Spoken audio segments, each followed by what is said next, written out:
week's episode of Seraph of the End, Yu and Mika are finally reunited. However, Mika can no longer control his cravings for human blood, and by the end of this episode, ends up becoming a full-fledged, red-eyed vampire. The yaoi overtones were very strong in this week's episode as Mika and Yu are finally reunited as they begin their brand new lives together. They plan to run away from the humans and the vampires and live on their own. But they're going to need a little bit of help from Yu's friends to get there. The biggest detail about this episode, of course, is that Mika finally becomes a full-fledged vampire. And at the beginning of the episode, he's dragging Yu's body through the streets when he comes across this dilapidated store which is filled with all of these orphan children. And he actually attacks one of them and almost begins to suck his blood, but allows them to escape. He brings Yu into the store, and finally when Yu comes to, he realizes that Mika is suffering from not having human blood. And rather than see his friend die, Yu actually makes Mika suck his blood directly from his neck in a scene which is frankly kind of disturbing, and yes, like I said, the yaoi overtones are incredibly strong.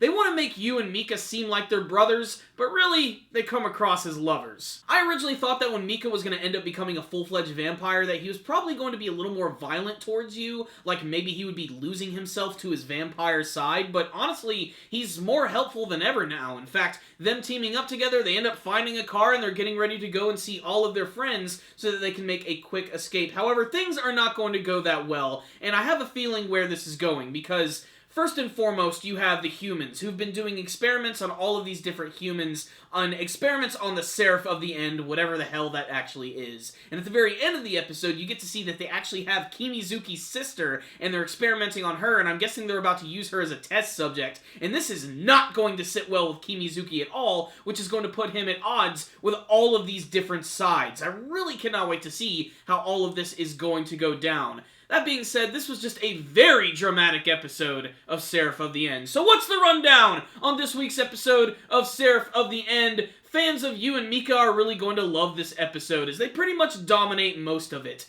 The reunion between them is believable, but it can be a little uncomfortable at times. Still, it's an interesting prospect that Yu would do anything to save his friend, as well as actually getting him to stay as a vampire, a real vampire. The problem is, if they are going to stay together now, is Yu going to be responsible for giving Mika his blood, or is Mika going to have to get it another way? Yu claims that he's going to try and do something to turn him back into a normal human, but I don't even know if that's even possible at this point.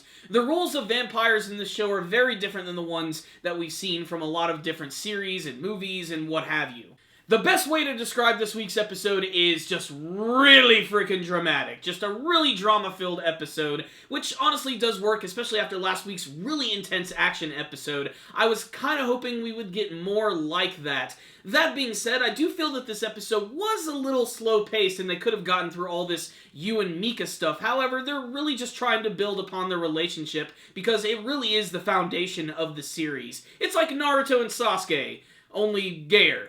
On the technical side of things, animation artwork looked pretty decent this week. There weren't any scenes that were like really over the top or anything. This was a nice, slow episode. The good thing is the artwork looked really good for all of the characters, especially when they were displaying their emotions. At the end of the day, I would say this was a pretty good episode, although I have a feeling that Mika is still probably not going to go along with Yu and his friends. He still has a lot of doubts about the humans and even barely trusts his core group of friends. He's probably going to break away from them. Then, of course, you got the whole element with Kimizuki's sister. There's just going to be a lot of crazy things going on in the next couple of episodes, and I can't wait to see how they're going to wrap up this season. That being said, it was just another okay episode of Seraph of the End. I think it was handled pretty well in terms of like the voice acting and everything, but not quite the episode I was hoping for, but still a pretty good one. So I'm going to give this week's episode a 3 out of 5. A fun, average episode of Seraph of the End. We got to see a reunion between the two key characters of the series, and really this is just an appetizer before the main course of the second season of Seraph of the End. If you did watch this week's episode, please tell me what you thought about it in the comment section below. What did you think about the reunion between Yu and Mika? Do you think that Mika's actually going to go along with Yu's plan? Do you think he's going to go back to the vampires? What would you like to see from the rest of the series? Make sure to tell me in the comment section below. Thank you guys for watching this review. Make sure to like it, share it with your friends, and subscribe to the channel. That way you'll be able to see all of our latest anime and manga reviews as they are released. Thank you guys again for watching, and as always, stay dandy, baby!